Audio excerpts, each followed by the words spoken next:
ओम शांति। आज 22 मार्च 2025 की बाबा की साकार मुरली है।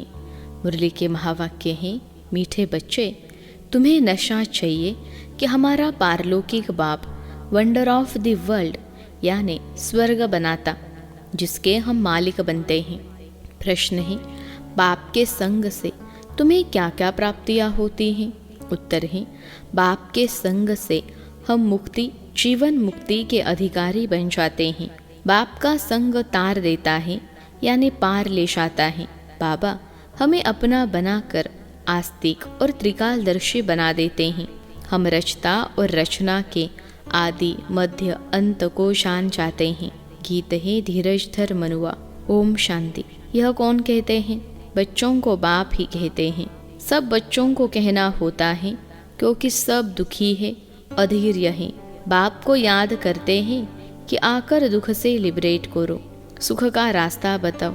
अब मनुष्यों को, उसमें भी खास भारतवासियों को यह याद नहीं है कि हम भारतवासी बहुत सुखी थे। भारत प्राचीन से प्राचीन वंडरफुल लैंड था।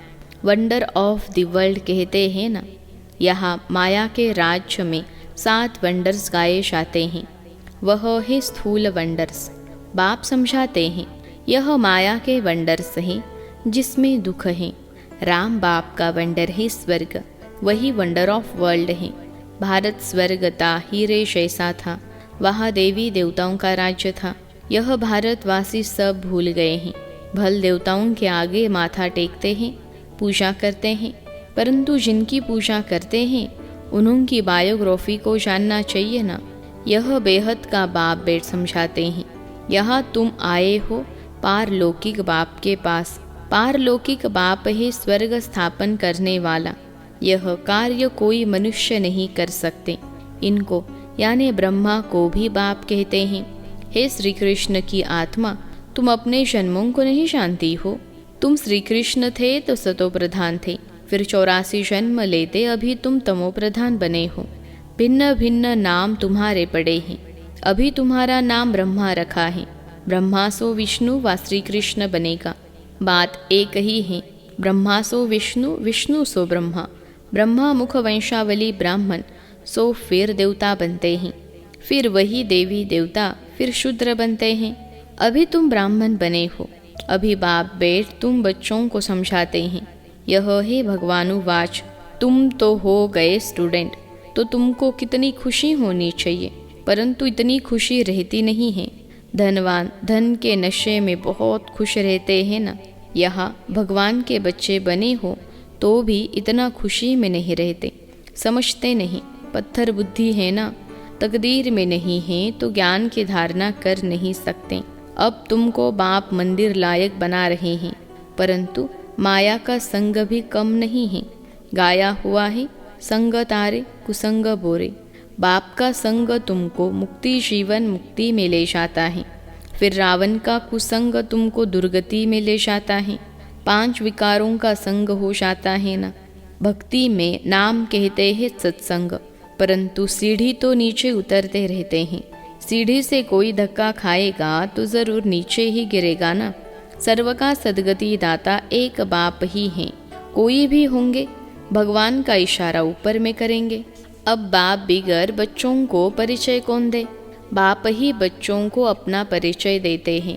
उनको अपना बनाए सृष्टि के आदि मध्य अंत का नॉलेज देते हैं। बाप कहते हैं मैं आकर तुमको आस्तिक भी बनाता हूँ, त्रिकालदर्शी भी बनाता हूँ। यह ड्रामा है। यह कोई साधु संत आदि नहीं जानते।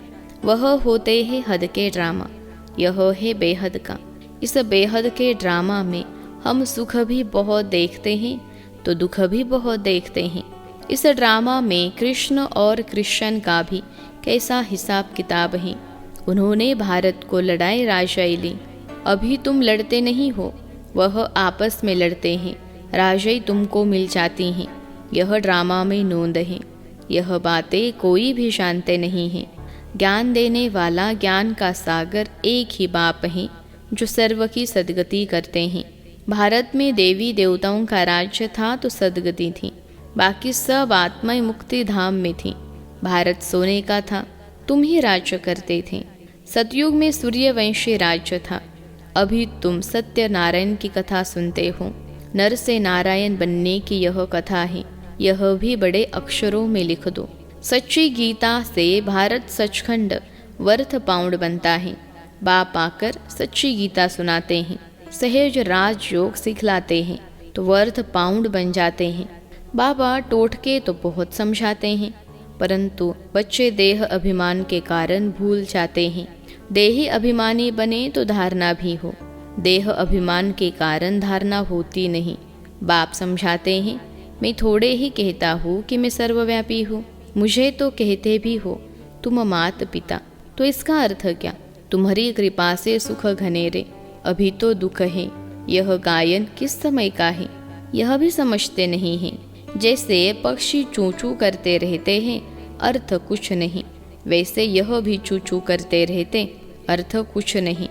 बाप बैठ समझाते हैं, यह सब है अनराइटियस। किसने अनराइटियस बनाया है? रावण ने। भारत सचखंड था तो सब सच बोलते थे, चोरी ठगी आदि कुछ भी नहीं था। यहाँ कितनी चोरी आदि करते हैं, दुनिया में तो ठगी ही ठगी है। इसको कहा ही जाता है पाप की दुनिया, दुख की दुनिया। सतयुग को कहा जाता है स्वर्ग की दुनिया। यह है विशेष वैशाल्य, सतयुग है शिवालय। बाप कितना अच्छी रीति बैठ समझाते हैं, नाम भी कितना अच्छा है, ब्रह्मा कुमारी ईश्वरीय विश्वविद्यालय। जब अब बाप आकर समझदार बनाते हैं, कहते हैं इन विकारों को जीतो तो तुम जगत जीत बनेंगे। यह काम ही महाशत्रु है। बच्चे बुलाते भी इसलिए हैं कि हमको आकर गॉड गॉडेज यानी देवी देवता बनाओ। बाप की यथार्थ महिमा तुम बच्चे ही जानते हो।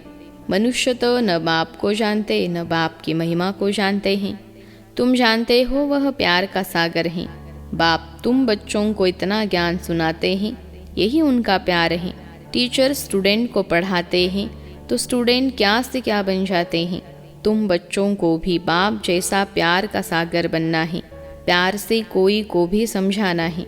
बाप कहते हैं तुम भी एक दो को प्यार करो। नंबर 1 प्यार है, बाप का परिचय दो। तुम गुप्त दान करते हो, एक दो के लिए घृणा भी नहीं रहनी चाहिए, नहीं तो तुमको फिर डंडे खाने पड़ेंगे। किसी का तिरस्कार करेंगे तो डंडे खाएंगे। कभी भी किसी से नफरत नहीं रखो, तिरस्कार नहीं करो। देह अभिमान में आने से ही पतित बने हैं। बाप देही अभिमानी बनाते हैं तो तुम पावन बनते हो। सबको यही समझो कि अब 84 का चक्र पूरा हुआ है। जो सूर्यवंशी महाराजा महारानी थे वही फिर 84 जन्म लेते उतरते उतरते अब आकर पट पड़े हैं। अब बाप फिर से महाराजा महारानी बना रहे हैं। बाप सिर्फ कहते हैं मामे कम याद करो तो पावन बन जाएंगे। तुम बच्चों को रहमदिल बन सारा दिन सर्विस के ख्यालात चलाने चाहिए। बाप डायरेक्शन देते रहते हैं, मीठे बच्चे रहमदिल बन। जो बेचारी दुखी आत्माएं हैं उन दुखी आत्माओं को सुखी बनाओ। उन्हें पत्र लिखना चाहिए बहुत शॉर्ट में। बाप कहते हैं मुझे याद करो और वर्षे को याद करो। एक शिव बाबा की ही महिमा है, मनुष्यों को बाप की महिमा का भी पता नहीं है। हिंदी में भी चिट्ठी लिख सकते हो। सर्विस करने का भी बच्चों को हौसला चाहिए। बहुत है जो अपघात करने बैठ जाते हैं, उन्हें भी तुम समझा सकते हो कि जीवघात महापाप है। अभी तुम बच्चों को श्रीमत देने वाला है शिव बाबा, वह है श्री श्री शिव बाबा। तुमको बनाते हैं श्री लक्ष्मी श्री नारायण। श्री श्री तो वह एक ही हैं, वह कभी चक्र में आते नहीं हैं। बाकी तुमको श्री का टाइटल मिलता है। आजकल तो सबको श्री का टाइटल देते रहते हैं। कहा वह निर्विकारी, कहा यह विकारी, रात दिन का फर्क है। बाप रोज समझाते रहते हैं, एक तो देही अभिमानी बनो और सबको पैगाम पहुँचाओ। पैगंबर के बच्चे तुम भी हो। सर्व का सदगति दाता एक ही है। बाकी धर्म स्थापक को गुरु थोड़े ही कहेंगे, सदगति करने वाला है ही एक। अच्छा, मीठे मीठे सिखलते बच्चों प्रति माता पिता बाप दादा का याद प्यार और गुड मॉर्निंग। रूहानी बाप की रूहानी बच्चों को नमस्ते। हम रूहानी बच्चों की सिखलते रूहानी माता पिता बाप दादा को याद प्यार, गुड मॉर्निंग और नमस्ते बाबा नमस्ते। धारणा के लिए मुख्य सार। पहली पॉइंट है, किसी से भी घृणा व नफरत नहीं करनी है। रहम दिल बन दुखी आत्माओं को सुखी बनाने की सेवा करनी है। बाप समान मास्टर प्यार का सागर बनना है। दूसरी पॉइंट है, भगवान के हम बच्चे हैं, इसी नशे व खुशी में रहना है। कभी माया के उल्टे संग में नहीं जाना है। देही अभिमानी बनकर ज्ञान की धारणा करनी है। आज का वरदान है, बाप समान वरदानी बन हर एक के दिल को आराम देने वाले मास्टर दिलाराम भव।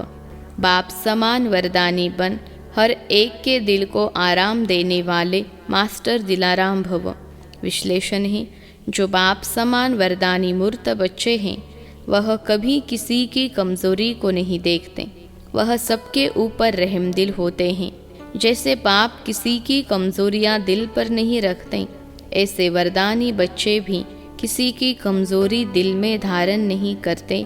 वे हर एक की दिल को आराम देने वाले मास्टर दिलाराम होते हैं। इसलिए साथी हो या प्रजा, सभी उनका गुणगान करते हैं। सभी के अंदर से यही आशीर्वाद निकलती है कि यह हमारे सदा स्नेही सहयोगी हैं। आज का स्लोगन है, संगम युग पर श्रेष्ठ आत्मा वह है जो सदा बेफिक्र बादशाह है। संगम युग पर श्रेष्ठ आत्मा वह है जो सदा बेफिक्र बादशाह है। मातेश्वरी जी के अनमोल महावाक्य, ज्ञानी तू आत्मा बच्चों की भूल होने से 100 गुना दंड। इस अविनाशी ज्ञान यज्ञ में आए साक्षात परमात्मा का हाथ लेकर फिर कारने अकारने अगर उनसे विकर्म हो जाता है तो उसकी सज़ा बहुत भारी है। जैसे ज्ञान लेने से उनको 100 गुना फायदा है, वैसे ज्ञान लेते कोई भूल हो जाती है तो फिर 100 गुना दंड भी है। इसलिए बहुत खबरदारी रखनी है। भूल करते रहेंगे तो कमज़ोर पड़ते रहेंगे। इसलिए छोटी बड़ी भूल को पकड़ते रहो। आइंदे के लिए यानी आगे के लिए परीक्षण कर चलते चलो। देखो, जैसे समझदार बड़ा आदमी बुरा काम करता है तो उनके लिए बड़ी सज़ा है, और जो नीचे गिरा हुआ आदमी है कुछ बुरा काम करता है तो उनके लिए इतनी सज़ा नहीं है। अब तुम भी परमात्मा के बच्चे कहलाते हो तो इतने ही तुमको देवी गुण धारण करने हैं। सच्चे बाप के पास आते हो तो सच्चा होकर रहना है। दूसरी पॉइंट है, लोग कहते हैं परमात्मा जानी जानन हार हैं। अब जानी जानन हार का अर्थ यह नहीं है कि सबके दिलों को जानना है, परंतु सृष्टि रचना के आदि मध्य अंत को जानने वाला है। बाकी ऐसे नहीं, परमात्मा रचता पालन करता और संहार करता है। तो इसका मतलब यह है कि परमात्मा पैदा करता है, खिलाता है और मारता है, परंतु ऐसे नहीं है। मनुष्य अपने कर्मों के हिसाब किताब से जन्म लेते हैं। इसका मतलब यह नहीं कि परमात्मा बैठ उनके बुरे संकल्प और अच्छे संकल्पों को जानेगा। वो तो जानता है कि अज्ञानियों के दिल में क्या चलता होगा। सारा दिन मायावी संकल्प चलते होंगे और ज्ञानी के अंदर शुद्ध संकल्प चलते होंगे। बाकी एक एक संकल्प को बैठ थोड़े ही रीड करेगा, बाकी परमात्मा जानता है। अब तो सबकी आत्मा दुर्गति को पहुंची हुई है, उन्हों की सदगति कैसे होनी है यह सारी पहचान जानी जाननहार को है। अब मनुष्य जो कर्म भ्रष्ट बने हैं उन्हों को श्रेष्ठ कर्म कराना, सिखलाना और उनको कर्म बंधन से छुटकारा देना यह परमात्मा जानता है। परमात्मा कहता है, मुझ रचता और मेरी रचना के आदि मध्य अंत की यह सारी नॉलेज को मैं जानता हूँ। वह पहचान तो तुम बच्चों को दे रहा हूँ। अब तुम बच्चों को उस बाप के निरंतर याद में रहना है, तब ही सर्व पापों से मुक्त होंगे, अर्थात अमरलोक में जाएंगे। अब इस जानने को ही जानी जाननहार कहते हैं।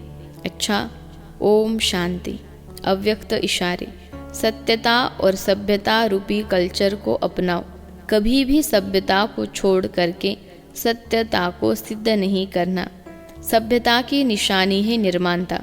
यह निर्माणता निर्माण का कार्य सहज करती हैं। जब तक निर्माण नहीं बने तब तक निर्माण नहीं कर सकते। ज्ञान की शक्ति शांति और प्रेम है। अज्ञान की शक्ति क्रोध को बहुत अच्छी तरह से संस्कार बना लिया है और यूज़ भी करते रहते हो, फिर माफ़ी भी लेते रहते हो। ऐसे अब हर गुण को, हर ज्ञान की बात को संस्कार रूप में बनाओ तो सभ्यता आती जाएगी। अच्छा, ओम शांति।